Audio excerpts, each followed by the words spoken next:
is something we all do. Excuse me. One night Tim was walking home when he was attacked and a thief jumped on him.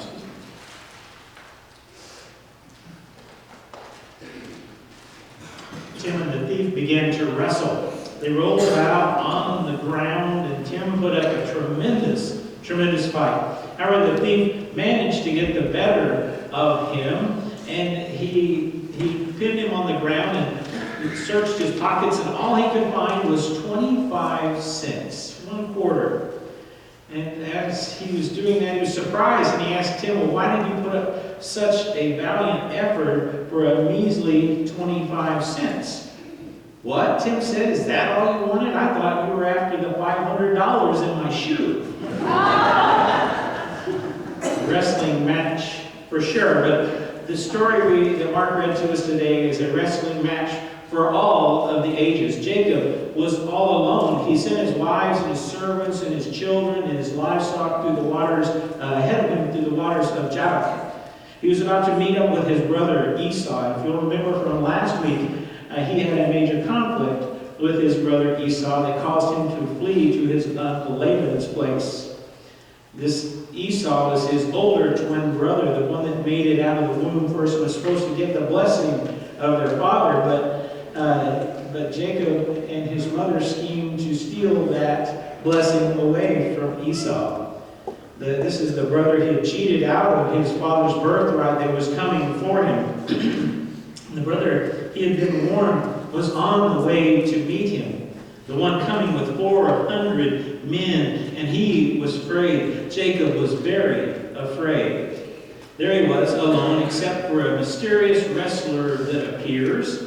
And they wrestled, and they wrestled, and they wrestled until the dawn was about to break. Jacob must have been a pretty good wrestler to wrestle all night long and in the dark at that.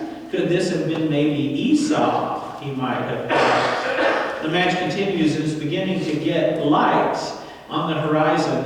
And the other wrestler, unable to get away, he takes a cheap shot. He strikes him on the hip, and he dislocates his hip. Ouch. Have you ever had one of those things in your body that have been dislocated? It's not a pleasant thing. One of the few memories that I have of my Grandpa King, which was my mother's father, was wrestling. Or as they always say, it was wrestling, not wrestling.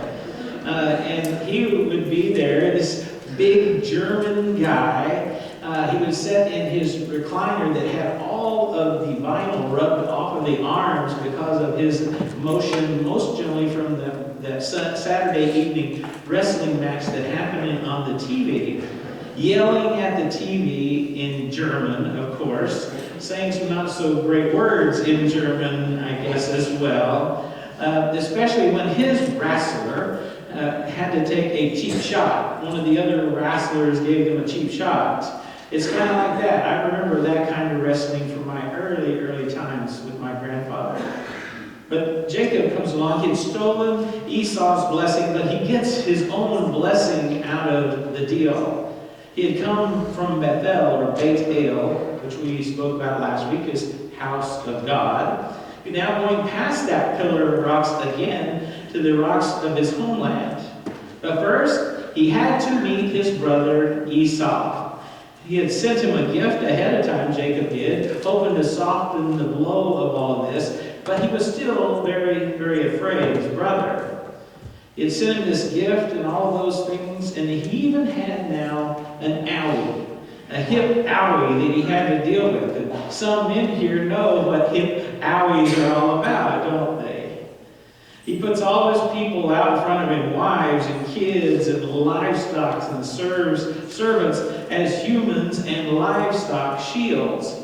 And the encounter then occurs. There is no violence after this when he meets his brother Esau. Actually, Esau greets Jacob with a big hug and a big old brother kiss.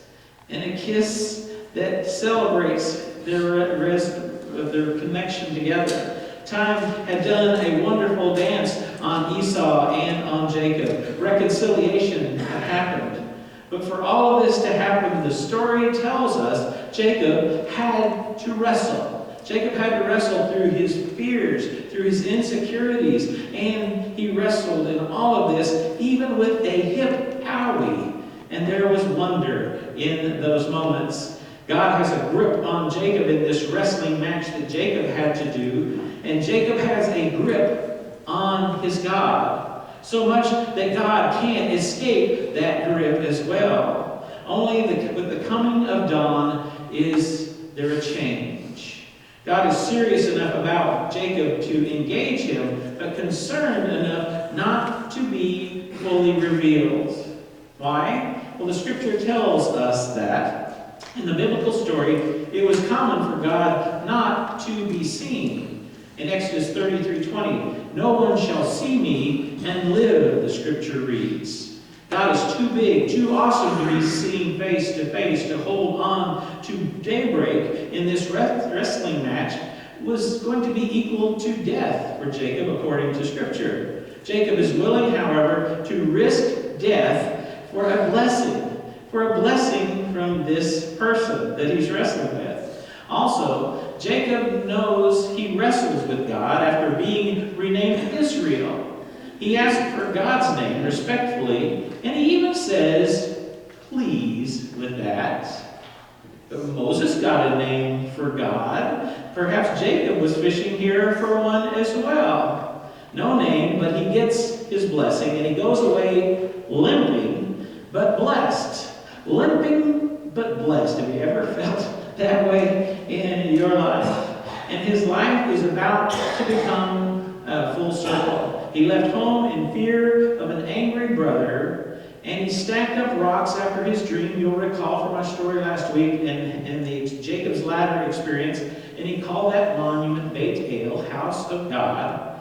But he goes away for 14 years, and he finds out it is time to go back home. No matter what, it's time to go back home. You ever had those times in your life when you felt you had to go back home?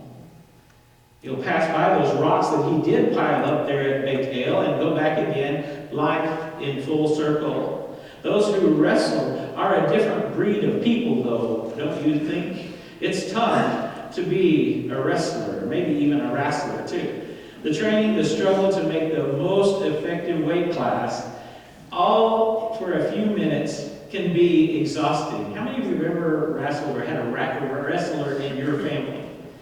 You might know about that kind of thing, about trying to pull weight and all those things. Just for that few minutes of wrestling experience, it can be exhausting. My brother Russell was a wrestler, and my mom would be in the stands in his wrestling matches, and I couldn't stay close to her because it was so embarrassing what she did when my brother wrestled. She was calm while everybody else was wrestling, but anytime Russell was wrestling, she would say, "Wrestle, Russell, wrestle, Russell." And kind of walk away a little bit from that. You can't imagine that, a young kid. And she's sitting next to Mrs. Albert every single time, who's saying, "Go Warriors," in her voice. So you hear this, "Go Warriors, wrestle, Russell, go Warriors, wrestle, Russell." And you just had to believe that. So wrestling can be tough, even for the people that are watching it happen as well. But I was Russell's homework, his wrestling homework. He tried all of these new moves on me, and I tried never to let Russell be behind me. I tried to keep him to my side or in front of me all the time, because I never knew when a double chicken wing was going to fly my way. And the cradle, that's not a place where you can rest, that's for sure, I learned out. But my mom would always step in when she heard him utter the word sleeper hold. She would step in for that for me. In all of this, I learned wrestling is tough stuff. It's wrestlers, but in all of that, we know that it is tough. I tried wrestling in the 5th grade, and I was horrible at it. I spent every bit of my time on my back with somebody pushing me to the mat. In all the way that we are all wrestlers at some point. We're all wrestlers, aren't we? All the time. We wrestled yesterday. We'll wrestle today, and tomorrow we're going to wrestle then too. I can guarantee it. We have a match tomorrow as well. Our culture is filled with things for us to wrestle with and help for our wrestling. Wrestling with weight. Oh, here's something to help. Wrestling with relationships. Well, why don't you try this? Wrestling with legal troubles? Well, call now. You need more time with a family? You might buy this gadget. But wait, there's more. There's always more. Wrestling is tough, and we all do it in some form or another. We wrestle as people. How do we fit into all of this? We wrestle to try to become a whole person. How do I relate to those I love and who love me? Another wrestling match we live. How do I relate to those who once cared deeply for me but no longer care deeply for me? How do I relate to those I used to care for deeply but I don't really care deeply for them anymore? Can I ever turn this life around? Another wrestling match we have. Will I ever be healthy again? We wrestle with that. How will I be able to go on with this pain and with this fear and with this uncertainty in my life? We wrestle, and we struggle and wrestle with our pasts and our presents and our futures. It's important to know about wrestling and how we all wrestle with different things and how we wrestle differently. A man was sprawled across 3 entire seats in this posh theater. When the usher came by and noticed this, he leaned over to the man and says, "I'm sorry, sir, but you're only allowed one of the seats." The man groaned, but he didn't budge. The usher became impatient with him, and he said, "Sir, if you don't get up from there, I'm going to have to call in our general manager." And he said, again, the man just groaned, which infuriated the usher even more, so he went and got the general manager. In a few moments, both the usher and the manager returned to that row and stood over the man that was laying over those 3 seats. Together, the two of them tried repeatedly to get him to take just one seat. And finally, they had to call the police. So the police get to that space, and the cops surveyed the situation briefly and asked, "All right, buddy, what's your name?" And out of this little groaning voice, "Sam," the man moaned. "Where are you from, Sam?" said the cop. "The balcony," said Sam. It's about knowing where we come from and where we're headed. We all, each and every one of us, wrestle with something. We all wrestle with something, and we wrestle here as church. How do we fit in with our community? How do we make changes that we need to make to be more part of our community? And how do we become a whole community as a congregation?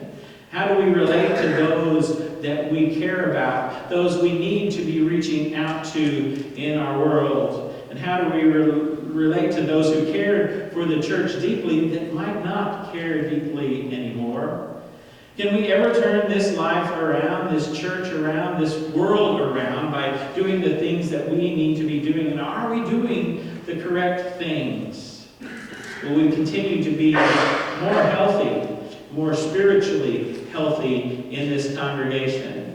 And how will we be able to go on from the pain and fear and uncertainty we've felt in the past to a new future that God calls us to?